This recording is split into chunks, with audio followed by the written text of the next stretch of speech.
Hello! Je suis trop contente de te retrouver pour une vidéo qui change vraiment de ce que je fais d'habitude, puisque tu l'as sans doute vu au titre, je vais me lancer ce mois-ci un challenge de créativité.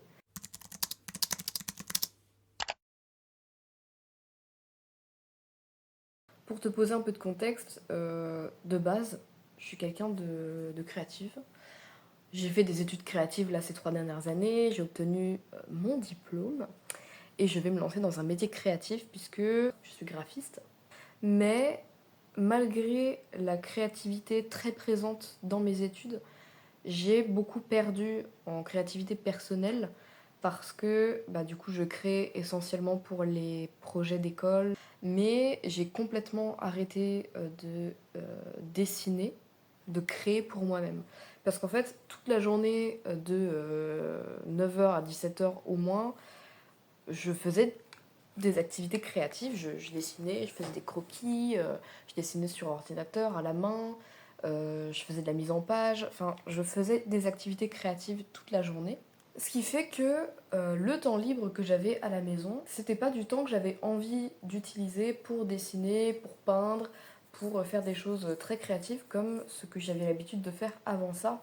Avant ça, j'ai toujours été quelqu'un de très touche à tout, de très manuel. Alors j'ai toujours dessiné, bien évidemment. Je me souviens d'avoir passé des étés entiers, le cul vissé sur ma chaise à dessiner. Vraiment, je passais mes journées à ne faire que ça. Mais à côté de ça, je fabriquais aussi des bijoux, je cousais un peu, je faisais des DIY avec mes vêtements. Enfin, je trouvais toutes les excuses du monde pour créer, pour être créative. Et une fois que j'ai fait de cette créativité mes études, dans mon temps personnel, j'avais plus du tout envie de créer. Je sens que quelque part j'ai un peu perdu mon étincelle de créativité et c'est quelque chose que j'ai envie de ramener. Alors j'ai envie de m'inspirer un peu du challenge Inktober, qui est donc un challenge qui consiste à faire un dessin par jour pendant le mois d'octobre. J'ai pas envie d'attendre octobre pour le faire, clairement. Là, je sens que de toute façon, je suis en vacances, je peux me le permettre. Donc, je pense que c'est vraiment le meilleur moment pour m'y atteler. Et j'ai eu envie de documenter un peu ce challenge, de pouvoir éventuellement le poster sur les réseaux. Donc, au programme pendant ce mois de juillet, je vais essayer de dessiner un peu chaque jour, de retester différentes techniques de dessin, faire de la peinture, de la pastel, du crayon de couleur. C'est vrai que vu que j'ai pris l'habitude de beaucoup dessiner sur Photoshop, j'ai un peu de mal à reprendre un peu l'activité manuelle. Mais pour parfaire un peu ce challenge et le compléter et le rendre le plus efficace possible, j'ai aussi décidé d'implémenter des visites de musées, de galeries, etc.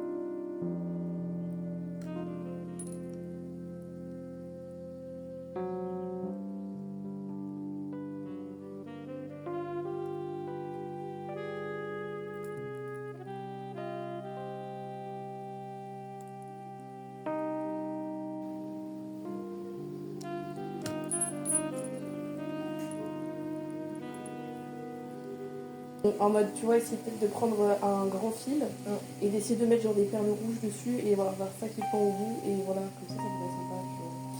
Et voilà, du coup, ça.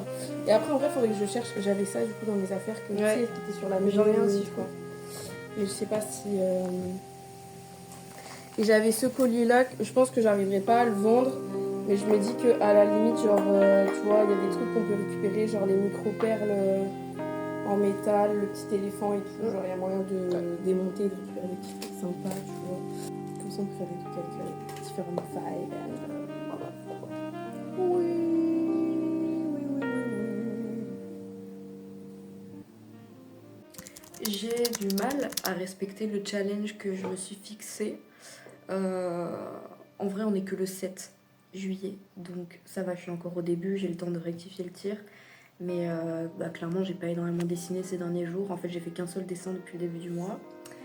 J'ai un peu cousu, J'ai aussi un peu commencé à faire des dossiers, pas de portfolio, mais un peu des dérivés de portfolio pour mon activité sur les réseaux sociaux. Donc je suis pas restée inactive d'un point de vue créatif, mais clairement j'ai pas fait autant que ce que je comptais faire de base. Je suis pas encore allée voir d'exposition. Je suis pas encore au top du top de ce que je m'étais fixé, on va dire. Mais euh, j'ai eu une idée pour m'aider à rectifier un peu le tir. Je vais faire une petite série de shorts ou de réel Insta, bref, que je vais poster sur YouTube, sur Insta, sur TikTok, où je vais dessiner vos complexes, en fait. Je vais commencer, donc là, je vais commencer par dessiner le complexe des hip dips, qui est un complexe que j'ai déjà traité sur ma chaîne YouTube, tellement il me paraît lunaire et tellement je trouve ça magnifique. Mais en fait, je trouve que, en tout cas personnellement, dans mon rapport à moi, dans ma confiance en moi et mon rapport à mon corps, le fait de me dessiner, de faire des autoportraits, de dessiner des personnages qui avaient un peu les mêmes caractéristiques physiques que moi, des caractéristiques que j'avais personnellement du mal à accepter et à aimer. Dessiner ça, ça m'a permis de voir ces caractéristiques un peu d'un autre œil, d'un œil plus artistique, et de voir qu'en fait, c'était beau d'une certaine façon. Et c'est pour ça que je pense que ce petit challenge, à la fois, ça peut m'aider à stimuler ma créativité, en même temps, ça s'ancre complètement dans mon travail et dans la volonté que j'ai d'aider les femmes sur les réseaux sociaux, de les aider à s'accepter, de les aider à apprendre à aimer leur corps. J'ai déjà parlé des complexes dans de précédentes vidéos YouTube. Donc je trouve que ça va très bien avec Madea sur YouTube. Et en même temps, ça va m'aider en fait parce que c'est des dessins qui sont pas très compliqués. Je peux en faire des shorts, donc ça peut être assez pas lucratif parce que c'est pas comme si je gagnais de l'argent avec les shorts YouTube. Mais ça me permet aussi de pouvoir créer plus de contenu. Bref, j'y trouve complètement mon compte, donc je commence ça.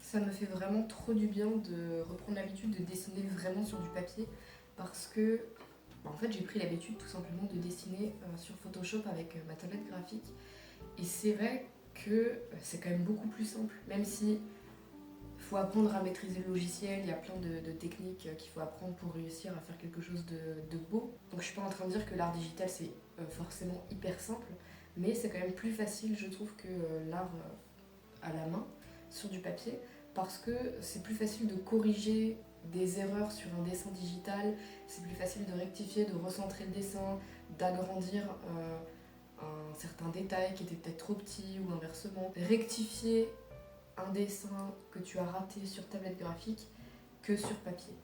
En plus, pareil, pour les aplats, c'est beaucoup plus simple, pour les dégradés, c'est plus simple aussi. En fait, tout est plus instinctif. Alors que sur papier, si tu te plantes, parfois juste tu te plantes et du coup ça foire tout ton dessin. Même le fait de mal le centrer sur la feuille, ça rend quelque chose de pas très cohérent, c'est pas très joli. Je trouve que c'est quand même beaucoup plus thérapeutique limite de dessiner sur papier parce que t'es pas devant un écran, t'es pas ratatiné devant ton écran toute la journée, ça fait moins mal aux yeux. Il y a quelque chose aussi de satisfaisant de travailler la matière sur du papier et j'avais complètement perdu l'habitude de faire ça. En fait, quand j'avais un dessin, une illustration, quelque chose à faire à l'école, j'allais commencer à croquer un peu le truc sur papier pour voir rapidement poser mes idées sur papier, réussir à saisir mon idée plus rapidement via du coup papier crayon. Et après j'allais directement passer mon croquis sur Photoshop et travailler mon dessin à la tablette graphique autour. Mais en fait le papier, oui, à part ça, à part pour la phase de recherche et d'expérimentation, ça avait complètement disparu de ma pratique, ou presque. J'ai trop hâte d'avoir fini ce dessin. Je le trouve hyper cool, je trouve que j'ai vraiment bien géré les proportions, la couleur et tout. C'est pas bien compliqué, mais j'aime bien. Je suis très très contente de moi.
c'est parti pour un petit haul parce que hier je suis allée à Action.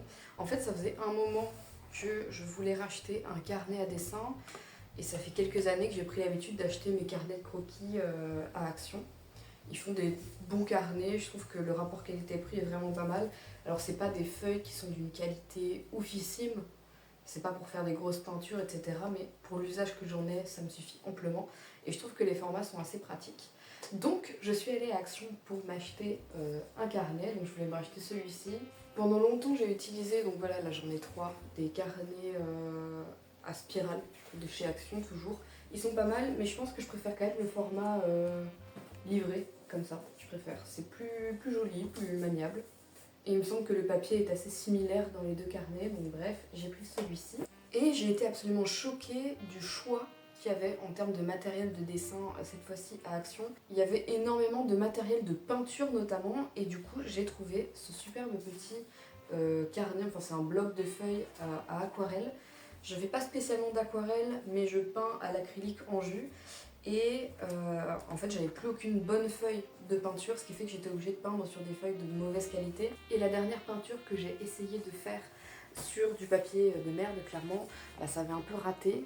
Là je pense pas qu'on voit bien, mais en gros le papier avait commencé à pelucher et c'était pas très pratique pour peindre. Globalement ça salissait directement le dessin.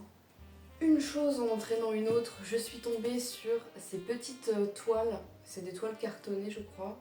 Il y en a 3 dans le paquet, j'en ai eu pour vraiment pas très cher.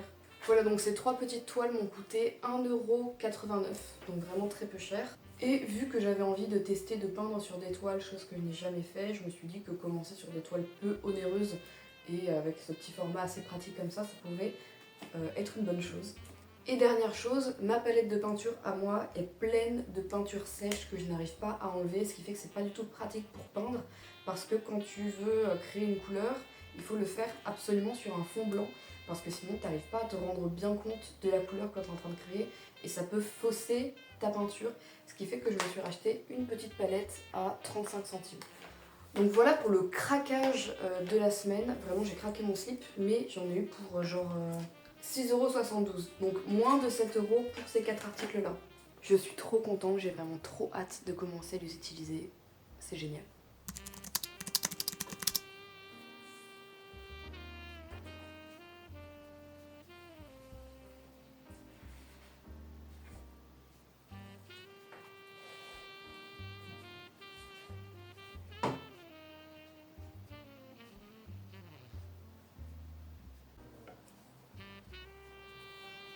Ça me fait un bien fou d'avoir repris la peinture maintenant. Vraiment depuis le temps que je voulais faire ça et que je procrastinais un peu par peur de me trouver à nouveau nulle dans une discipline où de base je suis plutôt calée. Et en fait, bah, ça revient tout seul, hein. Ça revient vraiment tout seul. Les premiers gestes ont été un peu catastrophiques. Mais bah, en fait, une fois que je suis dedans, c'est vraiment reparti et c'est juste trop bien quoi.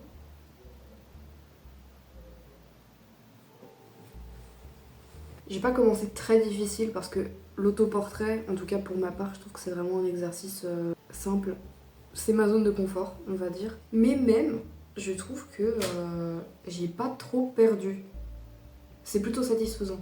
Par contre, plus jamais je lâche ça, hein. Plus jamais j'arrête, c'est pas possible. J'ai tellement envie de continuer à approfondir ce que je sais déjà faire. Pour le moment, je sais faire de l'acrylique en jus, j'ai envie d'apprendre à faire de l'acrylique tout court. Pourquoi pas à terme apprendre à faire de la peinture à l'huile. J'ai envie de faire des toiles, j'ai envie de m'exprimer par ce biais-là, par la peinture, parce que ça me fait trop du bien. Et je sens aussi que j'ai une certaine facilité à y aller. Enfin, je me sens vraiment confortable dans cette activité, quoi.